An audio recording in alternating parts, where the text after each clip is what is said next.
I'm an old doctor. Я уже пожилой доктор. But my mind, my heart is young. Но мое сердце и мой ум молоды. So I feel very connected. Поэтому я чувствую большую связь с вами. You are the gem of Tuva.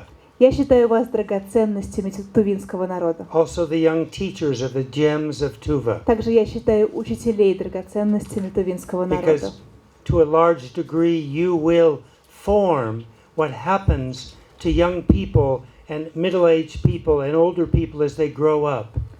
Потому что в ваших руках здоровье, воспитание и благосостояние как молодых людей, которые только растут, так и пожилого поколения вашей республики. My Russian language is not very good. По-русски я, конечно, говорю плохо. But I had a little translation of what the representative from the government, from the health department was talking about. Но мне немножечко перевели заключительную часть выступления предыдущего докладчика. That accomplishments in your career, что если вы чего-то достигаете в своей медицинской профессии, of course, are important, это, конечно, важно, but they're not essential. но это не самое главное. What's essential is a happy life. Самое главное – это счастливая жизнь. And a happy life comes from practicing love and А compassion. счастливая жизнь человека – это то, что рождается из нашего сострадания и любви. I say this as a doctor. Я говорю это сейчас как врач. Of course, I'm a Buddhist monk, Конечно, одновременно я и буддийский but I монах. say this as a doctor. Но сейчас я говорю это с точки зрения And врача. I'd like to take a few minutes to explain why that's true. И я хочу в течение нескольких минут объяснить, почему я так считаю. About 2 months ago, Примерно 2 месяца тому назад I was invited to give a medical grand rounds at Stanford University Medical School. меня пригласили для того, чтобы провести medical grand round. Кто-нибудь знает этот термин? You know what? We don't know the Russian Мы word. пока еще не подобрали for правильного перевода для этого слова grand How do you round. say that in Russian? Как вы это говорите по-русски? Medical grand rounds. Maybe they say round table. Maybe. It usually happens once a month. The doctors gather and they usually present a patient or a particular medical problem. Обычно это встреча врачей, которые собираются время от времени для того, чтобы рассмотреть какой-то случай какого-то пациента. So it's usually a special event that happens maybe once a month among doctors. Это особое событие, особый слет врачей, может быть, раз в месяц. So I was asked to talk at Stanford Medical School about compassion. И вот меня пригласили на это собрание врачей для того, чтобы поговорить в Стэнфордском университете о сострадании. It was the first time. И впервые, пожалуй, в стенах этого университета звучала такая тема сострадания. We're on the beginning of a revolution. Мы сейчас стоим на пороге настоящей революции. A non-bloody, non-violent И revolution. эта революция не насильственная, она не подразумевает никакого кровопролития. Which is recognizing the value of compassion in the practice of medicine. И это особая революция, результат которой будет то, что в медицинской профессии будет признана важная роль сострадания. We're not taught this in our medical schools. На наших медицинских факультетах нас этому не учили. But that's changing. Но сейчас, к счастью, это меняется. I'm a professor of medicine at the University of Hong Kong. In the medical school, I'm teaching compassion to the medical students. Я профессор, я преподаю на медицинском факультете Гонконгского университета прямо сейчас. И что я преподаю им в том числе и сострадание. And this is happening at other medical schools around the world. И сегодня это наблюдается на других медицинских факультетах в разных странах мира. Why? Почему? I'm going to talk about this from two perspectives. Я объясню вам это с двух точек зрения. From the perspective of the medical practitioner, the doctor, С точки зрения медицинского работника, врача, and also from the perspective of the patient, the one who's а sick. также с точки зрения пациента, человека, который болен. Let's talk about the latter first, about the Давайте patient. сначала поговорим о пациенте. More and more research is showing that compassion enhances healing. Все больше и больше медицинских исследований, научных исследований показывают, что сострадание способствует быстрейшему исцелению больного. This is good research. И это хорошие исследования, достойные исследования, It's being published in the best journals. которые были опубликованы в лучших научных журналах. For example, the PNAS, the Proceedings of the National Academy of Sciences in US. Например, в американском журнале «Вестник Национальной академии наук». And what we're finding is that the immune system is improved with compassion. И что обнаруживается в ходе этих исследований, что сострадание способствует укреплению иммунной системы человека. There are good studies looking at interleukin 6. Есть прекрасные исследования, в рамках которых исследуется интерлюкол 6, Looking at cortisol levels, cortisone. уровень кортизола. And these studies are showing that with meditation, with a compassionate attitude, that the immune system is enhanced, И it's все stronger. эти исследования наглядно демонстрируют, что если мы проявляем любовь и сострадание к пациентам, то иммунная система укрепляется. Now, in the field of genetics, we're also finding some benefit in terms of healing related to meditation and compassion. В области генетики мы получаем точно такие же подтверждения. Положительные результаты оказывает сострадание, оказывает медитация. As I think you know, epigenetics is the field about genetics having to do with demethylation. Вы, наверное, слышали о такой области, как эпигенетика, которая имеет отношение к деметаллации. And really what this involves is when do genes, particular genes, turn on and turn off.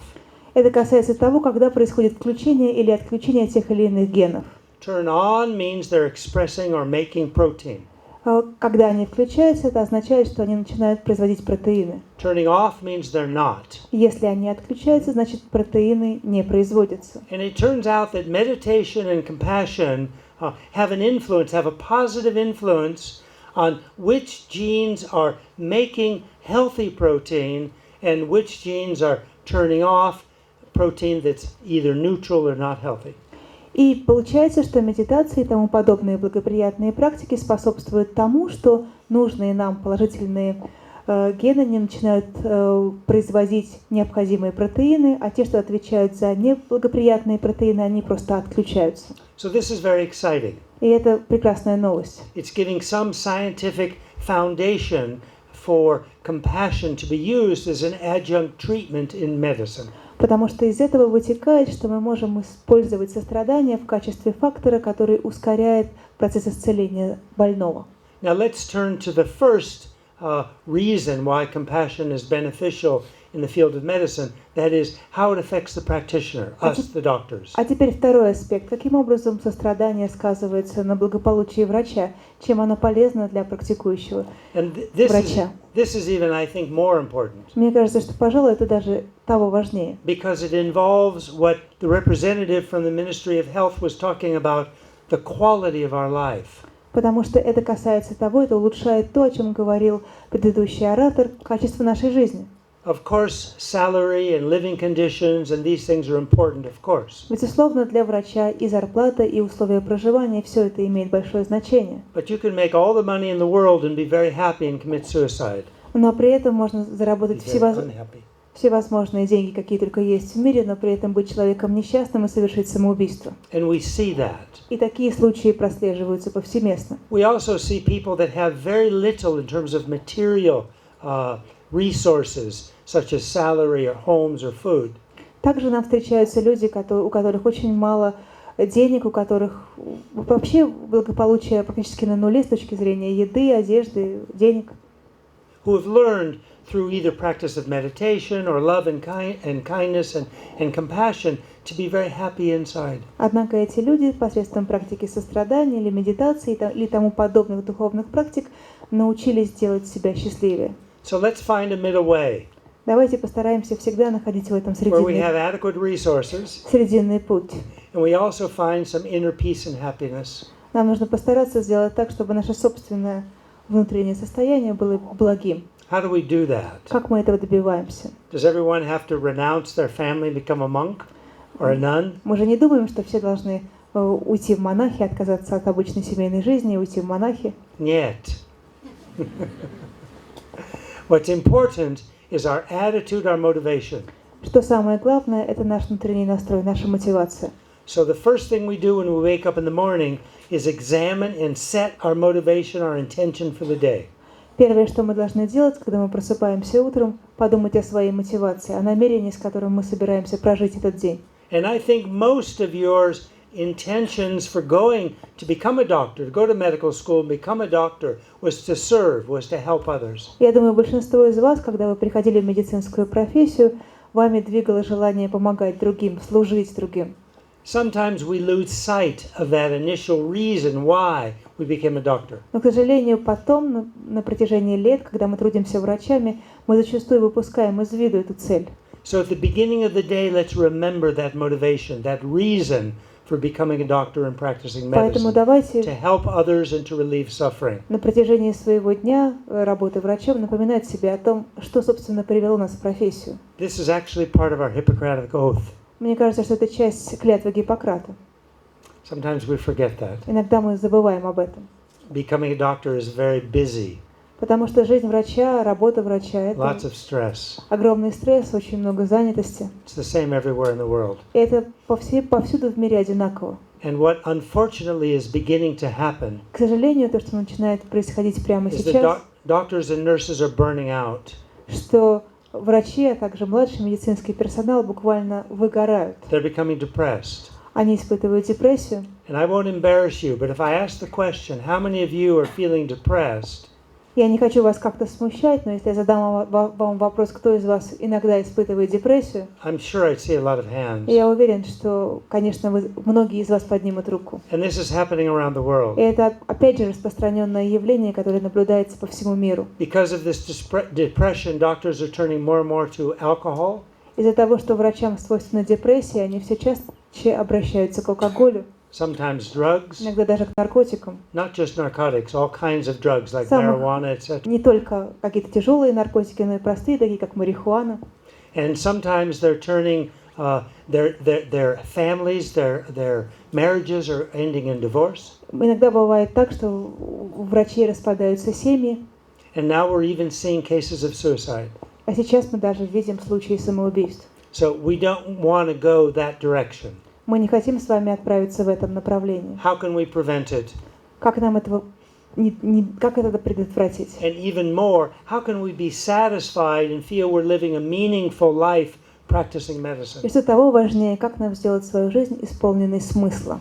So the magic is compassion and love. Так вот, магический ключик здесь любовь и сострадание. It seems very simple, Кажется, все очень просто. but it's actually very deep and Но на profound. самом деле эта мысль очень глубокая.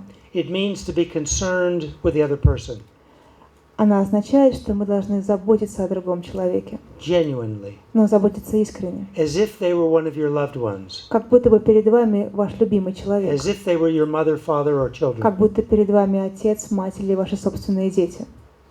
And then when we have that attitude, we actually take better care. И когда мы с таким отношением подходим к пациенту, мы заботимся о нем лучше. We may not have the time to see the patient that we would like, but that 5 minutes or 10 minutes that we do have, we make it more quality time. В этом случае, даже если у нас нет в распоряжении большого запаса времени, чтобы уделить его пациенту, те 5 минут, которые мы с ним проводим, будут очень ценны. We help to make that patient and his or her family feel cared for. Мы по-настоящему сможем сделать так, чтобы сам пациент и члены его семьи чувствовали, что они не безразличны врачу. And this helps develop in them trust in you. И это позволяет им почувствовать к вам особенное доверие. And if they have trust in you, they will get better quicker and more often. И если у них будет это доверие, эта уверенность в вас, они и выздоровеют гораздо быстрее.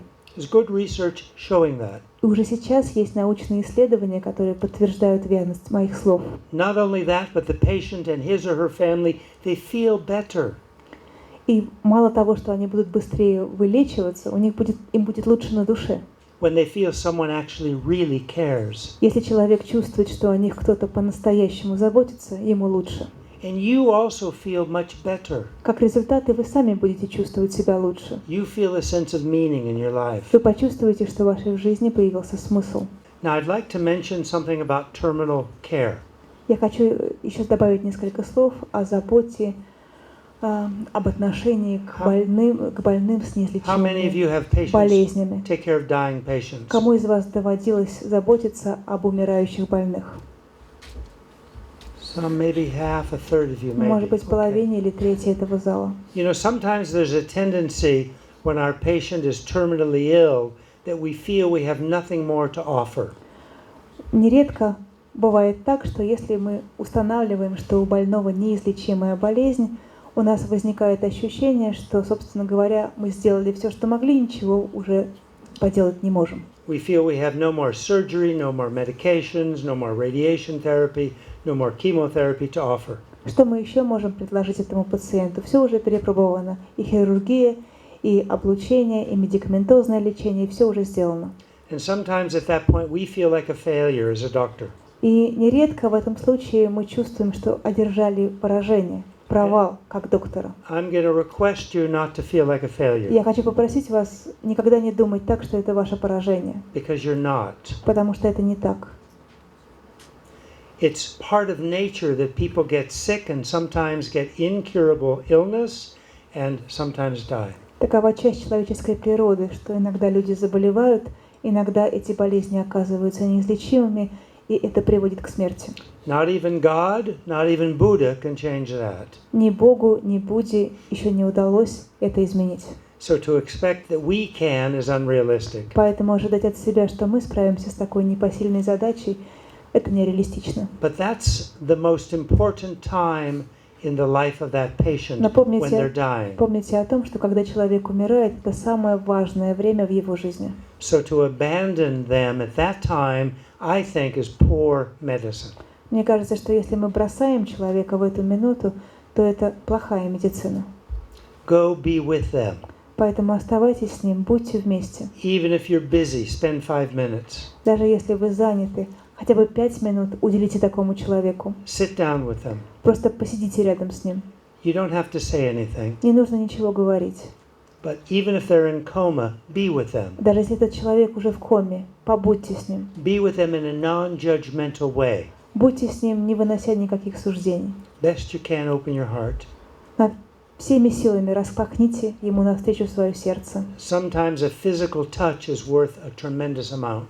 Иногда велика ценность простого физического соприкосновения. Holding a hand, Когда вы берете человека за руку, touching a shoulder. когда вы прикасаетесь к его плечу, This is something very, very important for the dying patient and also for the family. это очень важно для умирающего больного, а также для семьи.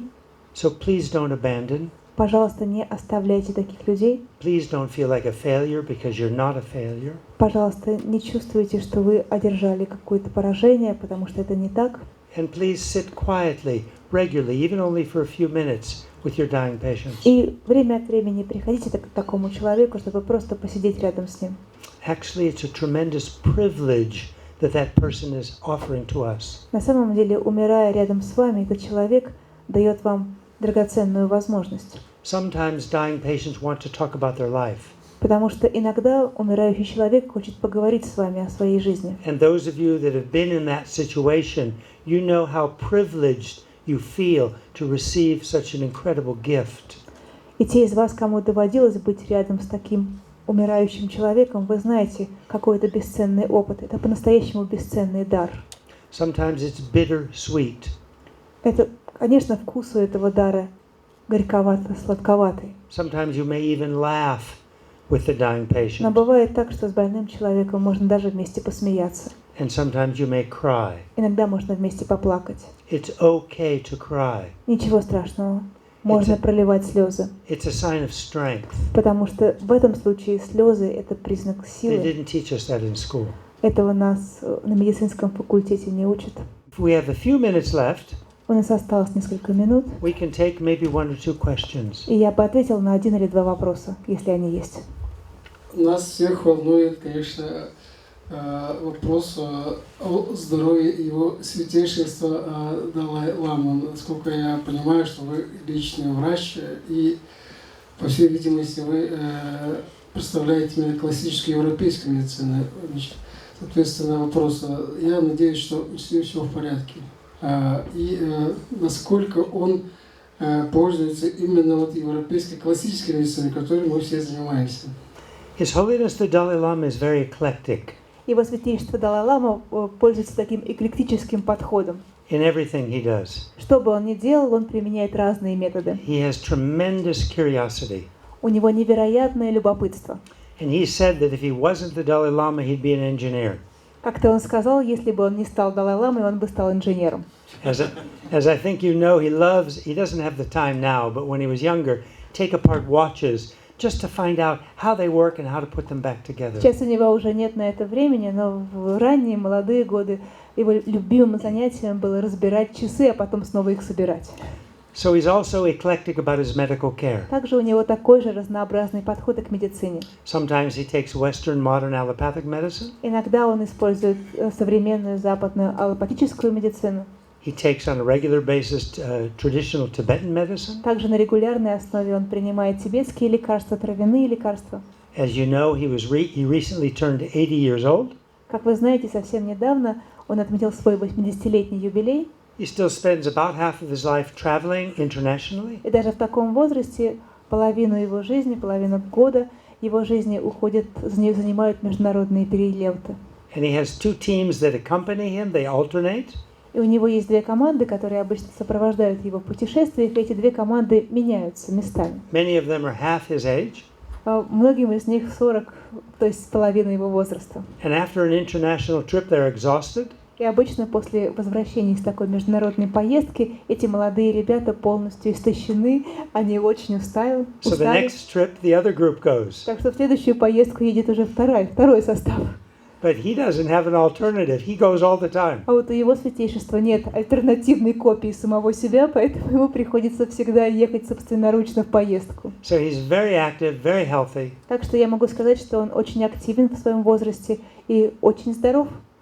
And we pray that he will live another at least 30 or 40 years. И мы все молимся о том, чтобы он прожил еще 30-40 лет. And he says that he will live at least 10 or 20 more years. Сейчас он уже собственноручно произносит, что, по крайней мере, 10-12 лет еще он намеревается без сомнения прожить. Спасибо большое.